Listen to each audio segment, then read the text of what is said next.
పూర్వకాలంలో పరమశివుడు పార్వతీదేవి కలిపి భూలోకంలో ఎలాంటి ఇబ్బందులు పడకుండా ప్రజలందరూ ఆరోగ్యంతో ఐశ్వర్యంతో ఉండాలని చెప్పి ఒక కథను పెట్టారు. ఆ కథ అనేది నీలాపనితలు రాకుండా ఉండడానికి. అలాంటిది పరమశివుడు భూలోకంలోకి వచ్చి ప్రజలందరూ కలిపి 14 లోకాలు ఉన్నాయి. మనకి ఎన్ని లోకాలు ఉన్నాయి? మీద 7 లోకాలు, కింద 7 లోకాలు ఉన్నాయి. అతలవి తల సుతల రస తల మహా తలవాత లోకభమ లోకశుభ లోకమనో లోకజము లోకసత్య లోకాలని 14 లోకాలు తిరుక్కొని వస్తుంటాడు. ఎవరు? పరమశివుడు. తిరుగుతుండగా అమ్మవారు ఏం చేసిందంటే ఇంట్లో కూర్చొని నలువు పెట్టుకొని బొమ్మ మనిషి రూపంలో తయారు చేసింది. తయారు చేసి బ్రహ్మ దేవతలందరినీ పిలిపించి ప్రాణం పోయించిన తర్వాత ఆ కుర్రవాడు అడుగుతాడు, ఎందుకమ్మా నన్ను పుట్టించావు, ఏమిటి కారణం?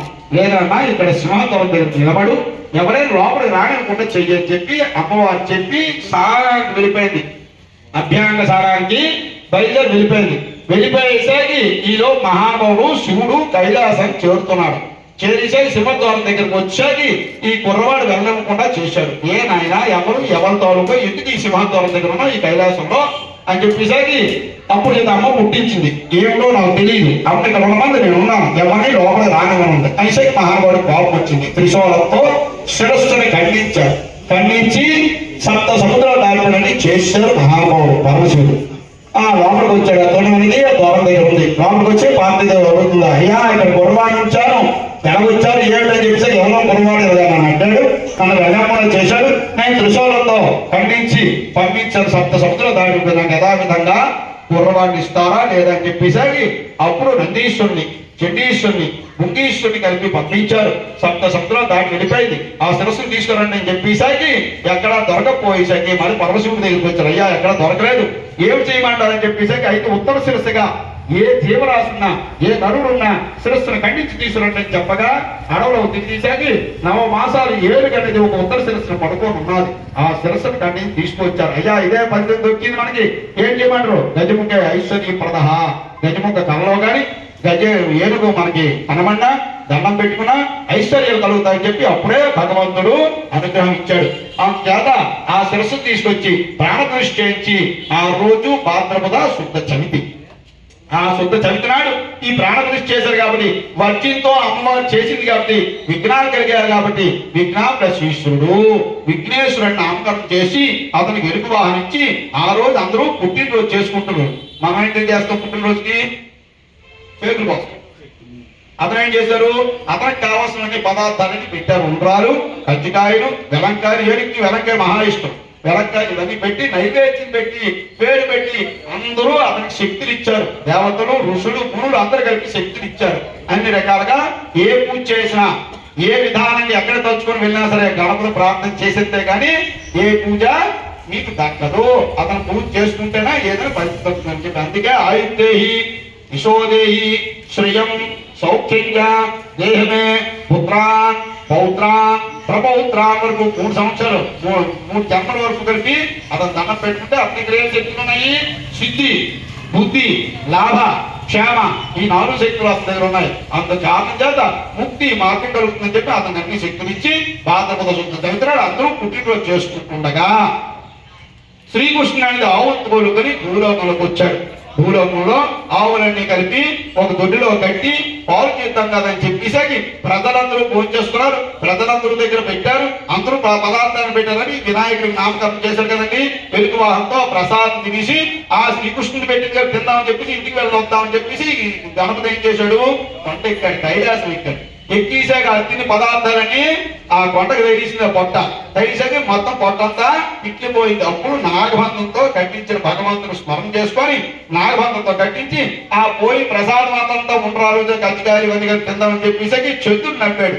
చంద్రుడు నవ్వేసరికి ఇక్కడ ఎవరు లేరు కదా కొండ మీద, ఎవరు నవ్వారు అని ఇతోటి చూసి మీద చూసేకి చంద్రుడు నవ్వుతాడు. మా అమ్మతో చెప్తాను అని చెప్పి ఆ గణపతి తల్లితో చెప్పాడు. గౌరీ చెప్తాడు. పాపతో చెప్పేసరికి అప్పుడు రాగానే అమ్మవారు చెప్పించాక ఆ విషయం అంతా చంద్రుడు తెలుస్తుంది. తెలిసిన తర్వాత చంద్రుడు అమ్మవారి పాదాల కింద పడతాడు. అమ్మా ప్రతిరోజు నరుడు చంద్రుడు సూర్యుడు చూడకపోతే అవ్వదు. అలాంటిది ఈ రోజు ఇబ్బందులు పెడితే అందరూ నానా ఇబ్బందులు అయితే అక్షతలు కానీ కథ కానీ వీటి వారికి ఎలాంటి నీలాంటి రావుగా కానీ తెప్పిస్తుంది. అప్పుడు చంద్రుడు వెళ్ళిపోతాడు. బాధపద సూత్ర తగ్గుతాడు. అందరూ చేస్తుండగా శ్రీకృష్ణ ఆవులని తోడుకొని వస్తాడు. భూలోకంలో తోడుకొని వచ్చాక పావులని నైవేద్యం పెడతామని చెప్పేసాకి చంద్రుడు కనబడిపోతాడు. అన్నయ్య చంద్రుడు కనబడిపోయి ఏం చేస్తాం అని బలరాముడికి చెప్పేసాకి తప్పదు రాయడా అమ్మవారి శాపాన్ని దొరికాం అని చెప్పి ఆ పావులు నైవేద్యం పెట్టారు. కథ అక్షత్రం వేసుకున్నారు. తీసుకుని ఉదయం లేచి కాపు చదివించుకుని తన స్నానం చేసుకుని ఆవులని తోడుకొని శ్రీకృష్ణుడు వెళ్తుండగా సత్రాజిత్తుల మహారాజు సూర్యుడి వల్ల లభించిన సమంతకమైన అతను లభించింది. అందు కారణం చేత ఆ శ్రీకృష్ణుడు చూస్తాడు ఆ సమంతకాన్ని. అయ్యా ఎలాగా ఆ సమంతమానికి ఇస్తే నేను అవుతుంటే నాయన దొరికింది కాదు, నేను చేయించుకుంది కాదు, నా వరం వల్ల ఈ సమంతమాన్ని లభించింది, అందుకు ఇవ్వడానికి పనికిరాదు అని చెప్పేసరికి మరి దగ్గర శ్రీకృష్ణుడు ఆవుతోటి వెళ్ళిపోతాడు. వెళ్ళిపోయేసరికి సత్రాజిత్తుడు తమ్ముడు సత్రజిత్తుడు ఆ సమంతకం వేసుకుని వేటకు వెళ్తాడు. వెళ్ళేసరికి ఆ తావులోని అడవులోని సంకో తోక వెళ్ళేసరికి సింహం చూస్తుంది.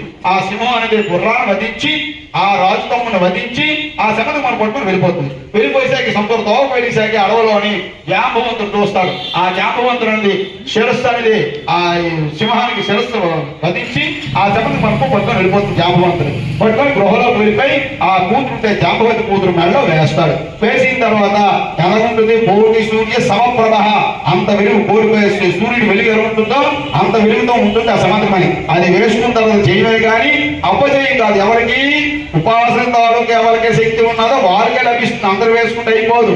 అంత కారణం చేత ఈ సమంతమని పట్టుకొని వెళ్ళిపోతారు. జాంబవంతుడి కూతురు మెడలో వేస్తారు. వేసిన తర్వాత ఆవు తోలుకొని శ్రీకృష్ణుడు మళ్ళీ సాయంత్రం వస్తాడు. వచ్చేసరికి సత్రాజిత్తుల మహారాజు ప్రజలందరూ పిలిపించి నన్ను సమంతకమని అడిగాడు శ్రీకృష్ణుడు, నేను ఇవ్వలేదని చెప్పి నా తమ్ముడు వెళ్ళడం చూసుంటాడు, నా తమ్ముడు చంపేసి ఉంటాడు, ఇప్పటికి అప్పటికి రాలేదు నా తమ్ముడు అని చెప్పి నిరాపంగా శ్రీకృష్ణుడే వేస్తాడు. వేస్తే ప్రజలందరూ కలిపి ఆ వార్త ఒకటి అలా శ్రీకృష్ణుడు చేస్తుంది.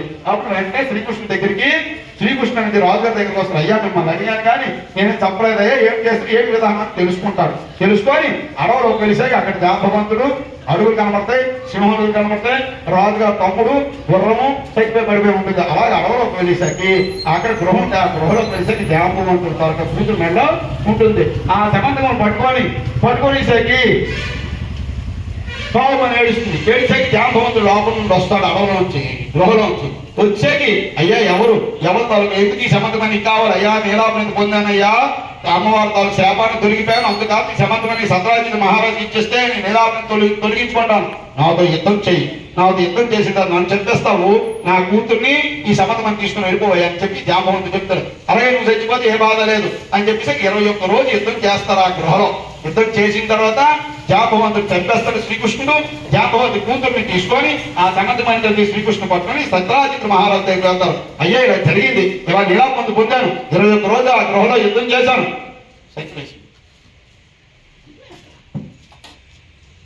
అంత కారణం చేత ఈ విధంగా జరిగిందని చెప్తే ప్రజలందరూ సభాముక్త ఇగో శ్రీకృష్ణుడు ఈ విధానంగా నడిపించాడు. శ్రీకృష్ణుడు మాత్రం తమ్ముడిని చంపలేదు, ఇలా సింహం చంపిందట.